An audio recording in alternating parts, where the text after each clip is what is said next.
యేసు వారి దివ్యనామములో ఈ యొక్క శిలువ శ్రమల ధ్యాన కూట ఉపవాస ప్రార్థన కూటాలలో చేరి ప్రభుని స్తుతిస్తున్న మీ అందరికీ నా హృదయపూర్వకమైన వందనాలు తెలియజేస్తూ దేవుని యొక్క వాక్యం కొరకు ప్రేమతో ఆహ్వానిస్తున్నాను.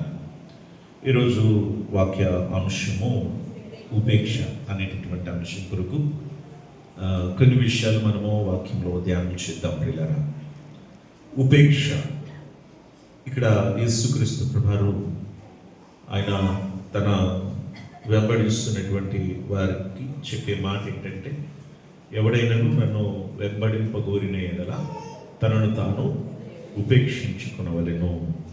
ఉపేక్షించుకొని ప్రతిదినము తన సిలువను ఎత్తుకొని నన్ను వెంబడించాలని. ఉపేక్ష అనేటటువంటి మాట మనకి ఇక్కడ కనిపిస్తూ ఉంది. ఈ ఉపేక్ష అంటే ఏంటి? ఉపేక్ష అంటే ఏమిటి? మనము గమనిస్తున్నట్లయితే ఉపేక్ష అంటే నిర్లక్ష్యము, అలాగే ఉపేక్ష అంటే అలక్ష్యము, అలాగే ఉపేక్ష అంటే పట్టించుకోకపోవడము లేక తుచ్చమైన అనేటటువంటి అర్థాన్ని ఇస్తుంది ఉపేక్ష అంటే. అంటే ఒక విషయానికి దానిని పట్టించుకోకుండా ఉన్న, ఒక విషయాన్ని నిర్లక్ష్య పెట్టిన, లేకపోతే తుచ్చమైనదిగా దానిని ఎంచుకున్న ఆ విషయాన్ని బట్టి ఆ క్రియను ఏమంటారంటే ఉపేక్ష అని పిలుస్తూ ఉంటారు. ప్రియులారా, యేసుక్రీస్తు ప్రభువారు ఆయనను వెంబడించేవారు ఉపేక్షించుకొని వెంబడించాలి అని యేసు ప్రభువారు కోరుతున్నారు. బైబిల్లో చాలా విషయాలు ఉపేక్ష గురించి రాయబడ్డాయి. ముందుగా ఆ విషయాల్ని మనం ధ్యానం చేసి ఆ తర్వాత మరలా మనం వాక్యంలోనికి మనం ముందుకి వెళ్దాం. ప్రియులారా, ఇక్కడ మొదటిగా మనం ఆలోచన చేస్తున్నప్పుడు దేవుడు మనలను ఉపేక్షించకుండా ఆయన ఏర్పాటు చేసుకున్నాడు.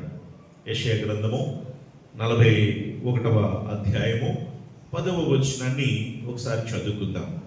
యెషయా గ్రంథము 41వ అధ్యాయము 10వ వచనము జ్ఞాపకం చేసుకుందాం. చదవండి. బూదిగంతముల నుండి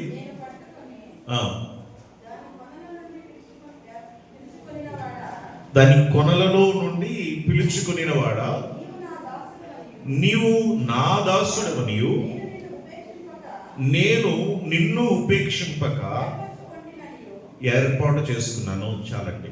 దేవుడు తన ప్రజలను ఉద్దేశించి ఆయన మాట్లాడుతూ దేవుడు ఏమంటున్నాడంటే, నేను నిన్ను ఉపేక్షించలేదు, నేను నిన్ను ఉపేక్షించకుండా ఏం చేశాను? నేను నిన్ను ఏర్పాటు చేసుకున్నాను.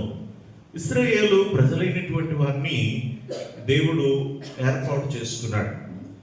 ఆయన తన ప్రజలైనటువంటి వారిని భూ ప్రజలందరిలో ప్రత్యేకపరుచుకున్నాడు దేవుడు కదా. ఆయన ఎంతగానో ఆశీర్వదించాడు.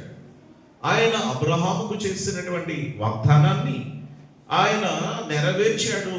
నేడు కూడా ఆ వాగ్దానాన్ని దేవుడు నెరవేరుస్తూ ఇశ్రాయేలు ప్రజలను, దేవుని ప్రజలను దేవుడు ఆశీర్వదిస్తూ వచ్చాడు. ఆయన ఎక్కడ కూడా విడిచిపెట్టడం లేదు. అది అందుకనే మధ్య మధ్యలో దేవుడు ఏం చేశాడంటే వారికి జ్ఞాపకం చేశాడు. దేవుడు వారి యొక్క స్థితిని జ్ఞాపకం చేస్తూ ఉన్నాడు. అనేక సందర్భాలలో వారి పాపాన్ని బట్టి, వారి అతిక్రమాన్ని బట్టి వారిని కొన్ని సందర్భాల్లో శిక్షించాడు దేవుడు. కానీ పూర్తిగా జనాంగాన్ని దేవుడు ఆయన వదిలిపెట్టలేదు. కానీ ప్రియులారా, భూ ప్రపంచంలో అందరికంటే అత్యధికమైన ఆశీర్వాదాన్ని దేవుడు వాళ్ళకు అనుగ్రహించాడు. కాబట్టి మధ్య మధ్యలో జ్ఞాపకం చేస్తున్నాడు. నువ్వేమై ఉన్నావో తెలుసా? నువ్వు పాపములో జీవించావు, నువ్వు నన్ను అనేక సార్లు వ్యతిరేకించావు, అనేక సందర్భాల్లో నా మీద తిరగబడ్డావు, అనేక సార్లు మమ్మల్ని విసిగించావు, నా మాట వినలేదు, ఎన్నోసార్లు మరి తిరుగుబడినటువంటి ఈ ఇశ్రాయేలు ప్రజలారా, మీరు ఏ మాత్రము కూడా నేను మిమ్మలను ఉపేక్షించలేదు. మీ జీవితంలో అనేక సందర్భాలలో శత్రువుల బారిన పడిపోయారు. శత్రువులు మీ మీద దాడి చేసి మిమ్మల్ని లొంగ తీసుకున్నారు. అనేక సంవత్సరాల బానిస బ్రతుకుతూ ఉండగా నేను మిమ్మల్ని ఉపేక్షింపక ఏం చేశాను? ఏర్పాటు చేసుకున్నాను. దేవుడు ఉపేక్షించలేదు. ఆయన తన ప్రజలను నిర్లక్ష్యం పెట్టలేదు. తన ప్రజలను ఆయన పట్టించుకోకుండా లేడు. ఆయన తన ప్రజల ఎడల ఇప్పుడు కూడా శ్రద్ధ కలిగి ఉన్నాడు, ఉపేక్షించలేదు. అదే ఆయన జ్ఞాపకం చేస్తున్నాడు. ఉపేక్షింపక ఏర్పాటు చేసుకున్నానని జ్ఞాపకం చేస్తున్నాడు. ప్రియ దేవుని బిడ్డలారా, దేవుడు మనలను కూడా మన ఏ స్థితిలో ఉన్నా మన పరిస్థితిని ఎరిగిన వాడై దేవుడు మనలను ఎప్పుడూ ఉపేక్షించకుండా, మనల్ని నిర్లక్ష్యం చేయకుండా, మన విషయంలో అలక్ష్యము చేయకుండా పిల్లరా మనలను జ్ఞాపకం చేసుకొని మన ప్రతి పరిస్థితులలో సహాయం చేయటకు ఆయన సిద్ధంగా ఉన్నాడు. అదే అంటాడు, భయపడకు, నేను నీకు తోడుగా ఉన్నాను. యాకోబు, ఇశ్రాయేలు, భయపడకు, నేను నీకు తోడుగా ఉన్నాను. పిల్లరా, దేవుని యొక్క ప్రేమ, దేవుని యొక్క కృప మన ఎడల అధికంగా ఉంది కాబట్టి మనల్ని ఉపేక్షింపక ఎన్నోసార్లు తిరగబడినా, ఎన్నోసార్లు ఆయనను సంతృప్తి పరచలేకపోయినా, ఎన్నోసార్లు దేవునికి వ్యతిరేకంగా జీవించినా కూడా మన పాపములను బట్టి మనల్ని శిక్షించకుండా క్షమిస్తూ మనకు అవకాశం ఇస్తూ దేవుడు మనల్ని ఉపేక్షించకుండా సహాయం చేస్తున్నాడు. అందుకే ప్రతి క్షణంలో కూడా మనము ఆయన నన్ను ఉపేక్షించకుండా నన్ను కాపాడుతున్నాడు, నన్ను ఉపేక్షించకుండా నాకు సహాయం చేస్తున్నాడు, నన్ను ఉపేక్షించకుండా ఆయన నన్ను కరుణిస్తున్నాడు అని మనము కృతజ్ఞత చెల్లించాలి. అలాగే ఆయన తన ఓరిమి వలన మన పాపములను ఏం చేశాడు? ఉపేక్షించను. చూడండి, రోమా పత్రిక 3వ అధ్యాయము 25వ వచనం చదవండి గొప్ప. రోమా పత్రిక 3వ అధ్యాయము 25వ వచనం. పూర్వము చేయబడిన పాపములను దేవుడు తన ఓరిమి వలన ఉపేక్షించను. చాలండి. దేవుడు దేనిని ఉపేక్షించలేదు?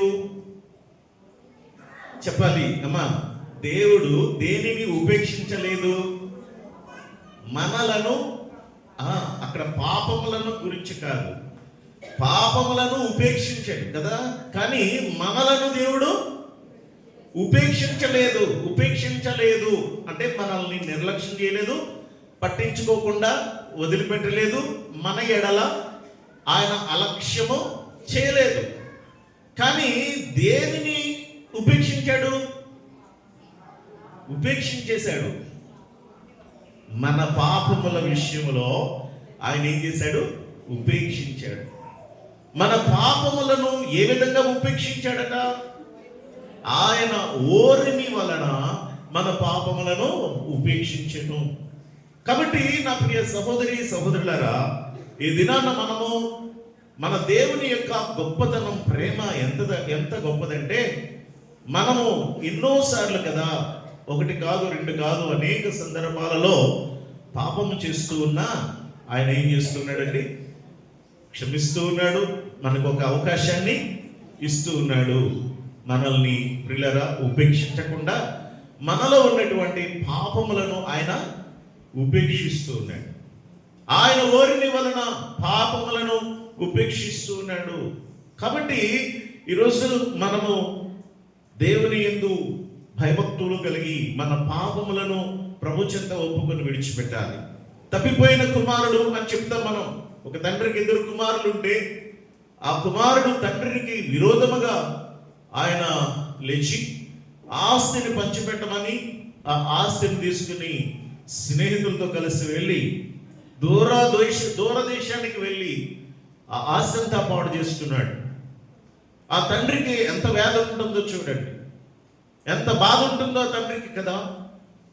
సుఖంగా సౌఖ్యంగా ఉన్నప్పుడు ఆ ఆస్తి అంతా ఖర్చు పెట్టుకొని, ఆ దేశంలో కరువు వచ్చినప్పుడు తినడానికి లేక, తాగడానికి లేక, చివరికి పందులు తినే పొట్టు తినే పరిస్థితికి వచ్చి అప్పుడు తాను బుద్ధి తెచ్చుకున్నాడు. బుద్ధి వచ్చినప్పుడు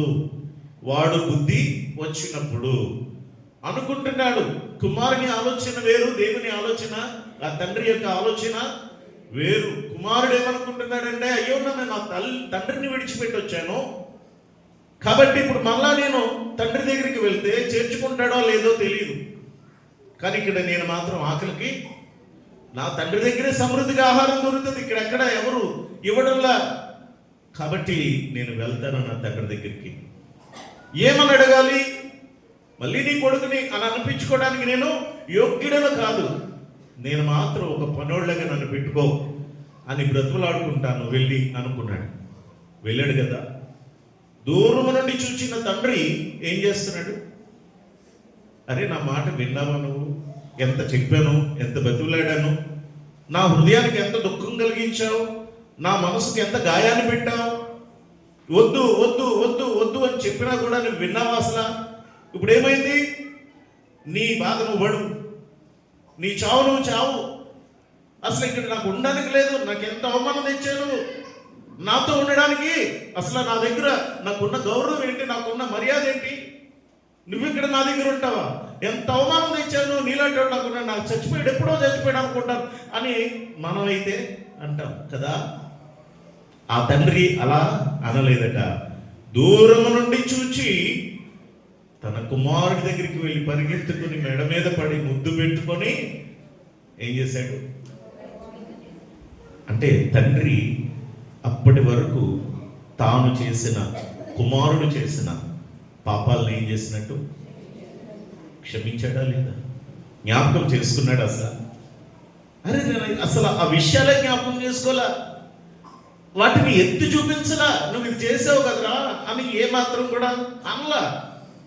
చేర్చుకున్నాడు. తండ్రి కుమారుని ఎలా చేర్చుకున్నాడు అంటే, ప్రియులారా, ఆయన ప్రేమతో చేర్చుకున్నాడు. మెడ మీద పడి ముద్దు పెట్టి పనివాడిని పిలిచి, ఇదిగో నా కుమారుడికి స్నానం చేయించండి, మంచి పట్టు వస్త్రాలు ధరించండి, మంచి ఉంగరం పెట్టండి, విందు చేయండి. తప్పిపోయి నా కుమారుడు దొరికాడు. ప్రియులారా, తండ్రి ప్రేమ అంత గొప్పది. అదే దానిని ఎందుకు యేసు ప్రభు జ్ఞాపకం చేశారంటే, యేసయ్య కూడా మనల్ని అంతగా తన ఓరిమి వలన ఏం చేస్తున్నాడండి? మన పాపములను క్షమిస్తూ వచ్చాడు. కాబట్టి అంత చేసిన ఆ యవనస్తుడు తండ్రి అంత ప్రేమించి అంత చేర్చుకున్నాక మళ్ళీ ఆ తప్పు మళ్ళీ ఇంకోసారి చేస్తాడంటారా? చేస్తాడా? ఎక్స్పీరియన్స్ కదా తనకి. అయ్యో మళ్ళీ నేను ఎలా చేశానంటే మళ్ళీ నా జీవితం ఏమైపోద్దో. పూర్వము చేయబడిన పాపాలు అని జ్ఞాపకం చేస్తున్నాడు ఇక్కడ పౌలు భక్తుడు. ఈ రోమ సంఘానికి ఏం జ్ఞాపకం చేస్తున్నాడు అంటే, మీరు పూర్వము చేసిన పాపములను ఆయన ఏం చేశాడు? ఓర్మి వలన క్షమించాడు. ఉపేక్షించి, వాటిని ఉపేక్షించి మనలను క్షమించి మనకు గొప్ప అవకాశాన్ని దేవుడు మనకిచ్చాడు. ఈ రోజున మనము అంత గొప్ప ప్రేమ చూపిన పరమరక్షకుడు యేసయ్యకి మనం ఏం చేయాలండి? కృతజ్ఞత కలిగి జీవించాలి. అంతేకాదు, వాక్యములో అనేకమైనటువంటి విషయాలు మనము చూస్తాం. మనం కూడా ఉపేక్షించుకోవాలి. మనం కూడా ఏం చేయాలండి? చెప్పాలం ఏం చేయాలి? దేవుడు ఏం చేశాడో చెప్పాము. దేవుడు తన ప్రజలను ఉపేక్షించలేదు, కానీ దేనిని ఉపేక్షించాడు? పాపములను ఉపేక్షించాడు. మనము ఉపేక్షించాలి. అంటే కొన్ని విషయాల్ని మనము నిర్లక్ష్య పెట్టాలి, కొన్ని వాటిని మనము అలక్ష్యం చేయాలి, కొన్ని వాటిని పట్టించుకోకూడదు, వదిలిపెట్టేయాలి. అలాగున ఏ విషయాలు మనం ఆలోచన చేస్తే ఇక్కడ దేవుడు ఆయన కంటే మరి ఏది కూడా నాకు ఎక్కువ కాదు అనుకొని, ఏదైతే సుఖము అనుభవిస్తున్నామో, ఏది మనకి క్షేమమని అనుకుంటున్నామో, ఏది మనకి లాభమో అని అనుకుంటున్నామో దానిని మనము ఉపేక్షించాలి. దానిని మనం ఏం చేయాలి? ఉపేక్షించాలి. అందుకు ఉదాహరణగా మనకి వాక్యములో ప్రియులారా మోషేని జ్ఞాపకం చేస్తున్నాడు పౌలు గారు. 11వ అధ్యాయం హెబ్రీ పత్రికలో మనం చూస్తూ ఉన్నప్పుడు మోషేని జ్ఞాపకం చేస్తున్నాడు. 11:24 చదవండి. మోషే పెద్దవాడైనప్పుడు విశ్వాసమును బట్టి ఐగుప్తు ధనము కంటే క్రీస్తు విషయమైన నింద గొప్ప భాగ్యమని ఎంచుకున్నాడంటే చాలండి. ఎంత గొప్ప మాట. నీతిమంతుల లిస్టులోకి వెళ్ళిపోయాడు ఈ యొక్క మోషే. ఈ నీతిమంతుల లిస్టులోకి వెళ్ళిన ఈ మోషేని గురించి ఏం వర్ణిస్తున్నాడండి? అతడు ఏది గొప్పగా ఎంచుకున్నాడు? అసలు అక్కడ అతనున్న స్థానం ఏంటి? ఒక్కసారి ఆలోచన చేయండి. అతడు తన స్థానము ఐగుప్తు దేశంలో అతడు ఒక రాజకుమారుడిగా ఉన్నాడు. రాణికి కుమారుడిగా ఆయన పెంచబడ్డాడు. అలాగే సకల విద్యలు నేర్చుకున్నాడు మోషే కదా. ఐగుప్తులో ఉన్నటువంటి రాజులు ఇప్పటికీ కూడా మహాజ్ఞానము కలిగిన వాళ్ళు. ఐగుప్తు రాజులు జ్ఞానము గలవారు, భవిష్యత్తు కూర్చునేటువంటి ప్రణాళికను కలిగిన వాళ్ళు ఐగుప్తు రాజులు. వారు పిల్లరా ఫరో అని పిలుస్తారు వారిని. అలాంటి రాజు ఐగుప్తులో ఉన్నటువంటి ఆ రాజుకే కుమారుడిగా మనవడిగా ఆ వ్యక్తి ఉంటే, ఆ వ్యక్తిని తన యొక్క ఆ రాజుగారు ఈ మోషే మీద ఆశలు పెట్టుకొని ఇక నా తర్వాత వీరే రాజు అనుకొని ఆ రాజుకు ఉండాల్సినటువంటి సకల విధములైన విద్యలు నేర్పించాడు మోషేకి. సకల విధములైనటువంటి జ్ఞానాన్ని నేర్పించాడు. సకల విధమైనటువంటి ప్రావీణ్యత ఈ మోషేకి నేర్పించాడు. ఎక్కడ తక్కువ రావడానికి లేదు. పోరాడితే జయం రావాల్సిందే. ఒకవేళ కూర్చున్నా ఎవరితోనో మాట్లాడినా అవతల వాళ్ళు మాటల్లో ఓడిపోవలసిందే.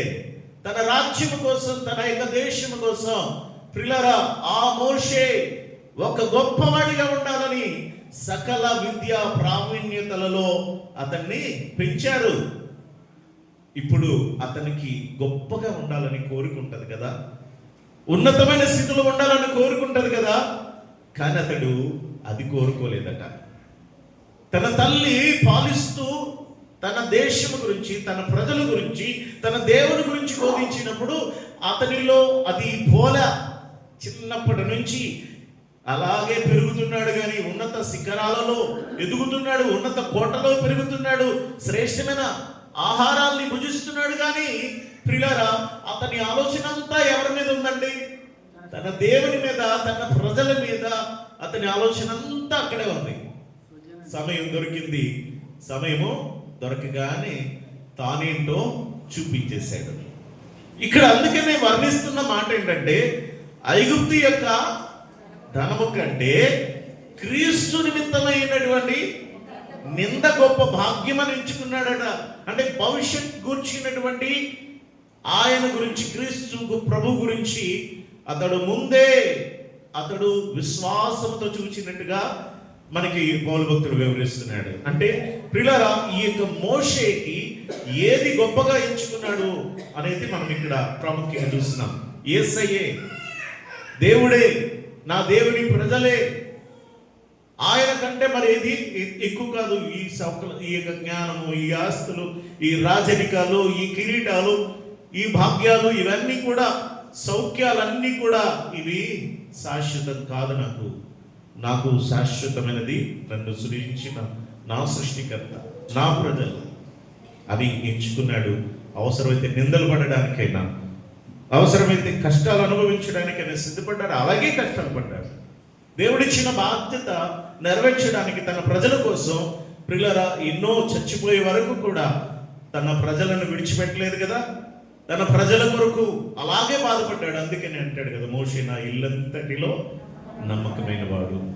దేవుడిచ్చిన ఆ బాధ్యతతో ప్రియులారా మరణము వరకు తన ప్రజలను నడిపించి, తర్వాత కూడా మరో వ్యక్తి నా వలె ఉండాలని యెహోషువని బలపరిచి, దేవుడు ఈ యొక్క అతని మీద చేతులుంచి ప్రార్థించినప్పుడు యెహోషువ జ్ఞానాత్మ పూర్ణుడు అయ్యాడట. ఎంత గొప్ప విషయం మనం చూస్తున్నాం. మోషే దేవుని మీదే, దేవుని ప్రజల మీదే ఎప్పుడు కూడా మనసు కలిగిన వాడు. రెండవ వ్యక్తి గురించి జ్ఞాపకం చేసుకుందాం. రెండవ వ్యక్తి ఎవరండి? మనం చూస్తే ఫిలిప్పీ పత్రిక 3వ అధ్యాయము 7వ వచనం నుండి చదువుకుందాం. ఫిలిప్పీ పత్రిక 3వ అధ్యాయం 7వ వచనం నుంచి చదవండి. అయినను ఏవేవి నాకు లాభకరముగా ఉండెనో వాటిని క్రీస్తు నిమిత్తం. చూడండి, ఒక్కసారి మాట నోట్ చేసుకోండి. ఇందాక పౌలు గారు ఎవరిని గుర్తు చేశారు? ఈ పౌలు గారు మోషేని గుర్తు చేశారు. ఇప్పుడు ఈయన గురించి ఈయన చెప్తున్నాడు. ఆయన ఎంత గొప్ప మాట అంటే, ప్రియులారా, ఏవేవి నాకు లాభకరంగా ఉన్నాయో వాటిని ఏం చేస్తున్నాను? క్రీస్తు నిమిత్తం నష్టంగా ఎంచుకుంటున్నాను. ఏమండి, లాభం వస్తుందంటే ఎవరైనా వదులుతారా? ఏమండి, గవర్నమెంట్ ఉద్యోగస్తుడు ఒక ఆయన గవర్నమెంట్ ఉద్యోగస్తుడు. ఆయనకి చక్కగా శాలరీ వస్తుంది, మంచి శాలరీ ఉంది, మంచి పోర్ట్ ఎంప్లాయ్. కానీ ఆయన ఏం చేశాడో తెలుసా? ఒక గవర్నమెంట్ ఇల్లు సంపాదించుకున్నాడు. ఎలా సంపాదించుకున్నాడంటే,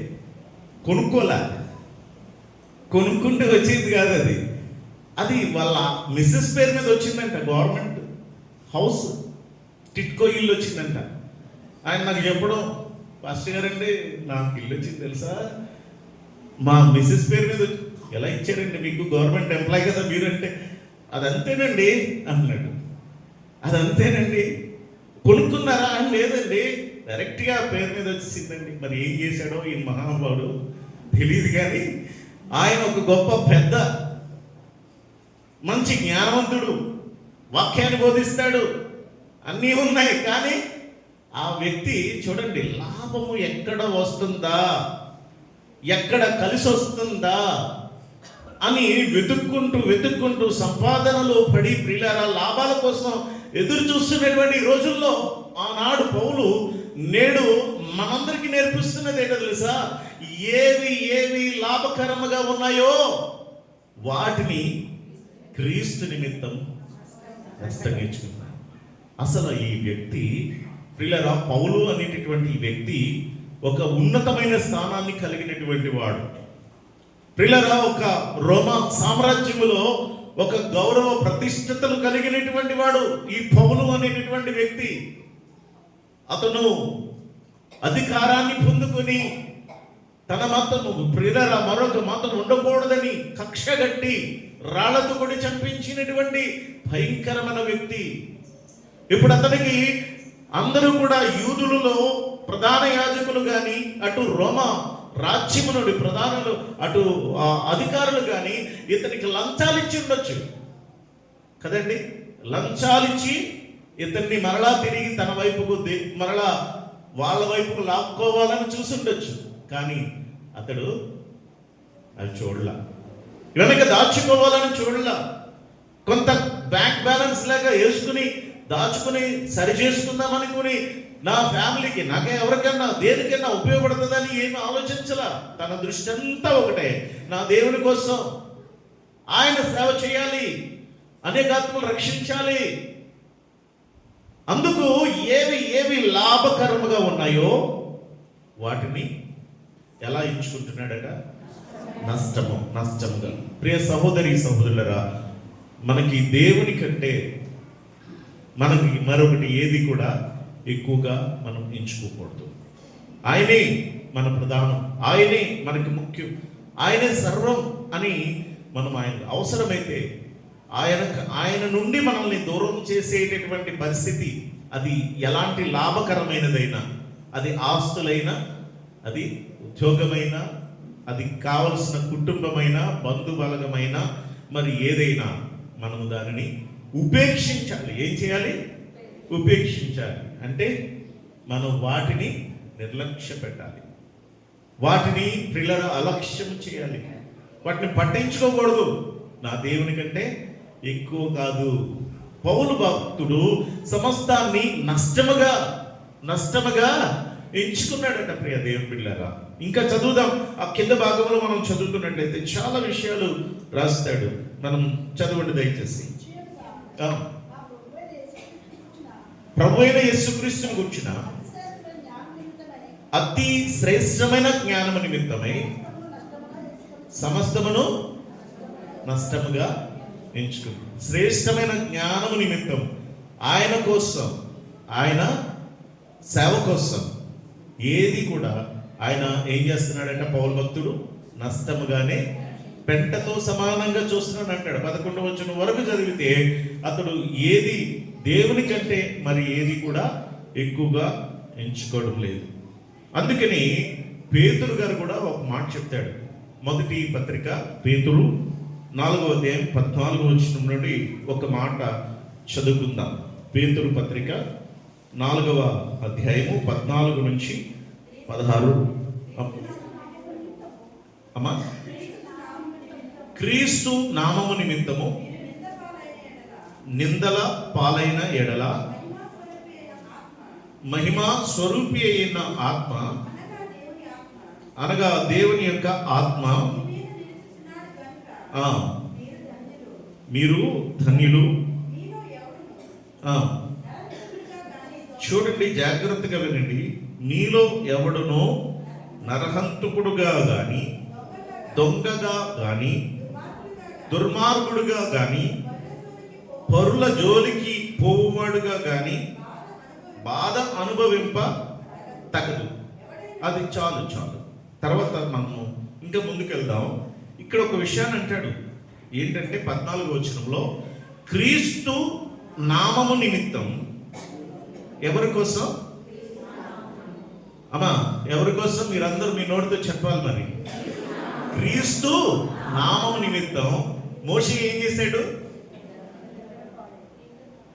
ఐగుప్తు ధనము కంటే క్రీస్తు నిమిత్తమైన నింద గొప్ప భాగ్యమని ఎంచుకున్నాడు. పౌలు ఏం చేశాడు?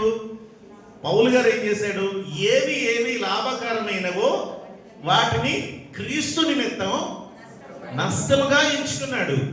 ఇక్కడ క్రీస్తు నిమిత్తము నిందలు పాలైన ఎడల, క్రీస్తు నిమిత్తం నిందలు పాలైన ఎడల, యేసయ్య కోసం ఒకవేళ మనం నిందలు పాలయ్యాము అనుకుందాం. అంటే మన మీద నిందలు వచ్చాయి, అవమానాలు వచ్చాయి, మనకి శోధనలు వచ్చాయి, కష్టాలు వచ్చాయి. అప్పుడు నేను క్రీస్తు నిమిత్తము ఈ నింద పడుతున్నాను, క్రీస్తు నిమిత్తం నేను ఈ శోధనలు అనుభవిస్తున్నాను అని ఒకవేళ మనం అనుకుంటామేమో అని అక్కడ క్లారిఫికేషన్, ఒక చక్కని వివరణ అనేది ఇస్తూ ఉన్నాడు పౌలు భక్తుడు, ఈ యొక్క పేతురు గారు. ఏమిటి అనంటే, ఒకవేళ అలాగుంటే క్రీస్తు నిమిత్తము మీరు ఒకవేళ నిందల పాలైన ఎడల మహిమాస్వరూపి అయిన ఆత్మ, అనగా దేవుని ఆత్మ మీ మీద నిలుచుచున్నాడు కనుక మీరు ధన్యులు. కానీ 15వ వచనంలో చూస్తే, మీలో ఎవడు నరహంతుడు గాని, దొంగ గాని, దుర్మార్గుడు గాని, పరులు పోవువాడు గాని బాధ అనుభవింప. అంటే ఇందులో మిక్స్ చేసేస్తారనమాట. మిక్స్ చేసేసి హ్యాపీగా ఫీల్ అవుతాం. కొంతమంది నేను యేసయ్య కోసం నేను చాలా నిందలు పడుతున్నాను తెలుసా అండి, నేను యేసయ్య కోసం చాలా కష్టాలు అనుభవిస్తున్నాను తెలుసా అండి, యేసయ్య కోసం అంటారట. ఎవరు అంటారు? ఎవరు అలా భరించే వాళ్ళు అంటే దొంగలు. దొంగతనము చేసి, దొంగ జీవితం జీవించి, మోసకరమైన జీవితాలు జీవించి, ప్రియులరా వాళ్ళు చెప్పే మాట ఏంటంటే, నేను దేవుని కోసం చాలా నిందలు పడుతున్నాను. కానీ ఆ నిందలు, ఆ అవమానాలు, ఆ కష్టాలు దేని వల్ల వచ్చాయి? యేసయ్య కోసం వచ్చాయా? దొంగోడు దొంగతనం చేశాడు, చేసిన దొంగతనాన్ని బట్టి తనకు నిందలు వచ్చాయి. కానీ ఎవరి మీద వేస్తాడు నింద? యేసయ్య కోసమని యేసయ్య మీద పెట్టేస్తాడు. అలాగా ఇదే మాట్లాడుతున్నాడు. అదేంటంటే, నరహంతకుడు గాని, దుర్మార్గుడు గాని, పరుల జోలుకు పోవువాడు గాని బాధను అనుభవింప తగదు. ఎవడైనను ఎందుకు బాధపడాలి, ఎందుకు ప్రియులారా ఈ బాధను అనుభవించాలి అని అంటే ఆ భాగం చదవండి దయచేసి. ఎవడైనను క్రైస్తవుడైనందుకు బాధ అనుభవించిన ఎడల, ఎవరైనందుకు చెప్పండి, ఇది కూడా నోట్ చేసుకోండి చక్కగా. ఎవడైనను, అమ్మా మీలో ఎంతమంది క్రైస్తవులు? మీలో ఎంతమంది క్రైస్తవులు? ఇదే ప్రస్తుతం జరిగే చర్చలు ఇవే. అర్థమవుతుందా మీకు? బయట జరిగేది ఇదే. ఎంతమంది క్రైస్తవులు ఉన్నారంటే ఎంతమంది ఉన్నాం? ఏమండి, క్రైస్తవులు మాత్రమే. అర్థమవుతుందండి? కులాలు, క్రీస్తులో కులాలు లేవు. మన కులము ఒకటే కులం. ఏ కులం? క్రైస్తవులం. మనము ప్రియులారా క్రీస్తుని అంగీకరించిన తరువాత, ఆయన బిడలమైన తరువాత, ఆయనే నా దేవుడు, అదే నా కులం, ఆయనే నాది అనిలా మనం ఉండాలా, అలా మార్చబడాలా. ఇది క్రైస్తవుడుగా మనం మార్చబడాలి. ఇది ప్రియులారా మా యొక్క భీమవరంలో అయితే మా మా ప్రాంతపు ప్రజలందరూ కూడా ధర్నాలు చేశారు. ఏంటో తెలుసా? క్రైస్తవులుగా బీసీసీలో మమ్మల్ని చేర్చాలి, బీసీసీలోకి మమ్మల్ని చేర్చాలి. దానికోసం ధర్నాలు చేశారు. మా మేనమామ గారు ఎంఆర్ఓగా ఉండేవాడు. ఆయన దగ్గరికి వెళ్ళి ధర్నాలు చేయడం అనమాట. ట్రాక్టర్ల మీద, లారీల మీద వచ్చేసి క్రైస్తవులు ఎక్కువ అక్కడ. వాళ్ళందరూ కూడా కోరుకున్నది ఏంటంటే మమ్మల్ని బీసీసీలో చేర్చాలి, బీసీసీలో చేర్చాలి. బీసీసీలో చేరితే క్రైస్తవుడైతే ఎన్ని నష్టాలు వస్తాయో తెలుసు, వాళ్ళకి ఉద్యోగాలు రావని తెలుసు, రిజర్వేషన్ పోతాయని తెలుసు. అయినా కూడా వాళ్ళు పోరాడి మరి బీసీసీలోకి మార్చబడ్డారండి. ఎందుకంటే మేము క్రైస్తవులమని చెప్పుకోవడానికి. అక్కడ ఇంకో విషయం తెలుసా? పేటల పేర్లే మార్చేస్తున్నారంట. పేటల పేర్లే క్రిస్టియన్ పేట అని మార్చేస్తున్నారు కదా. ప్రియ దేవుని పిల్లలు, ఎందుకు చెప్తున్నానంటే ఈ మాటలు, ఎవడైనను బాధను అనుభవించిన ఎడల వాడు దేనిని బట్టి అనుభవించాలి? దేనిని బట్టి అంటే క్రైస్తవుడైనందుకు క్రైస్తవులం అవ్వాలి, క్రైస్తవులుగా మార్చబడాలి, క్రీస్తును కలిగిన వారమై ఉండాలి. అదే దేవుడు మన నుంచి కోరుతూ ఉన్నాడు.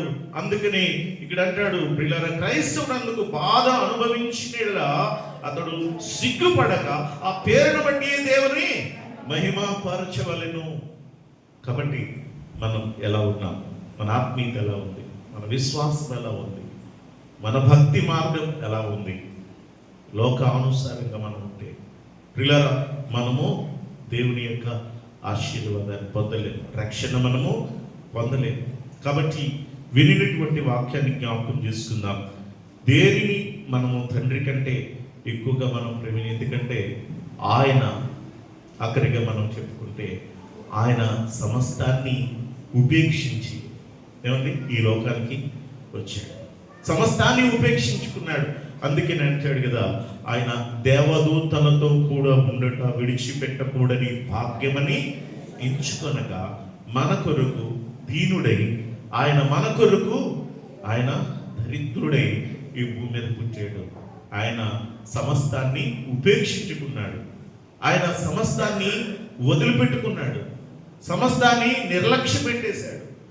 ఆయన మీద నిందలు వచ్చిన, ఆయన మీద ఎన్ని అవమానాలు చేసిన, ఆయన ఎంత కొట్టినా ఎంత హింసించినా ఆయన ప్రియులారా అవేమి పట్టించుకోలేదు, ఉపేక్షించేశాడు.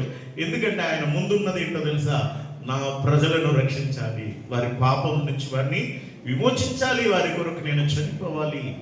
అదే ఆయన నిబంధనతో వచ్చాడు కనుక ఆయన ఆ రీతిగా త్యాగం చేశాడు. అటువంటి గొప్ప ప్రభు కోరుకునేది ఏంటంటే మనము ఈ లోకములో మనకి ఏవేవి లాభకరంగా ఉంటున్నాయో, ఏది దేవునికి దూరం చేసే పరిస్థితులు మనకు ఎదురవుతున్నాయో వాటన్నిటిని ఉపేక్షించి క్రీస్తు కొరకు మనము ఆత్మీయ జీవితంలో ఎదగాలని, ఆయన నిత్యరాజ్యం సంపాదించుకోవాలని ఈ వాక్యం ద్వారా మనం చేస్తూ ముగిస్తున్నాం. ప్రభు మాటలు దీవించును గాక. ప్రార్థన చేసుకుందాం. ప్రార్థనలు ఏకీభవించండి ప్రియ సోదరి సోదరులారా. కొద్ది నిమిషాలు విన్న మాటలను బట్టి ఒక్కసారి పరిశీలన చేసుకుందాం. నువ్వు క్రైస్తవుడు అయినందుకు బాధపడుతున్నావా? క్రైస్తవుడు అయినందుకు సంతోషించు, ఆనందించు. ప్రార్థన చేద్దాం. మోషేని జ్ఞాపకం చేస్తున్నాడు దేవుడు, పౌలుని జ్ఞాపకం చేస్తున్నాడు దేవుడు. మనం ఎలా ఉన్నాం? పాస్టర్ గారు ప్రార్థన చేస్తారు. ఏకీభవించుదాం. స్తోత్రం నాయన, స్తోత్రం తండ్రి, మహోన్నతుడ, మహాగరుడ, ప్రేమగల మా తండ్రి, కృపగల దేవ, దయగల మా ప్రభా, నీకు వందనాలు, స్తుతులు, స్తోత్రాలు ప్రభా. ఈ సమయం అందు నాయన ఇంతవరకు ప్రభా నీ సంతానంలో మేము ఎలా అనుకోని నిన్ను ఆరాధించటకు గర్భంచటకు ఇచ్చిన భాగ్యాన్ని బట్టి నీకు స్తోత్రాలు. ఈ దాసుని నిలబెట్టుకొని నా తండ్రి ప్రభు ఇంతవరకు మీరు మాట్లాడిన మాటలు బట్టి నీకు స్తోత్రాలు. నా తండ్రి ప్రభా, ఈ లోకంలో తండ్రి ప్రభా మేము ఎలాగ జీవించాలో నాయన, నీ కొరకు ఎలాగ బ్రతకాలో నాయన దినదినం మాతో మాట్లాడుతూ ఉన్నారు తండ్రి, నీకు స్తోత్రాలు. ఇదిగో తండ్రి నాయన మేము ఇంకనూ పాపులమై ఉండగా మా కొరకు నాయన నిన్ను నీవు తండ్రి ఉపేక్షించుకుని ప్రభా నాయన సమస్తను విడిచిపెట్టి తండ్రి లోకంలోనికి రిక్తులుగా నాయన మా కొరకు నాయన జన్మించి తండ్రి సిలువ మరణమంతునంతగా ప్రభా నాయన మీరు శ్రమపడి ఉన్నారు తండ్రి. అందుని బట్టి నీకు వేలాది వందనాలు, స్తుతులు, స్తోత్రాలు ప్రభా. నాయన మేమును నీ కొరకు నాయన సమస్తమును నష్టపరుచుకొని ప్రభా నాయన నష్టముగా ఎంచుకొని తండ్రి నాయన నీ విషయమై ఎంత గొప్ప భాగ్యమని నాయన మేము ఎంచుకొని నీ కొరకు ఈ లోకంలో జీవించటకు నాయన నీ గొప్ప దయచేయమని వేడుకొచ్చున్నాను. వినిన మాటలు నా మా హృదయాల్లో ఫలింపచేయమని వేడుకొచ్చున్నాను. చేరిన ప్రతి బిడ్డను దీవించండి, నీ కృపలో బలపరచమని యేసు నామమున వేడుకొచ్చున్నాం తండ్రి, ఆమేన్.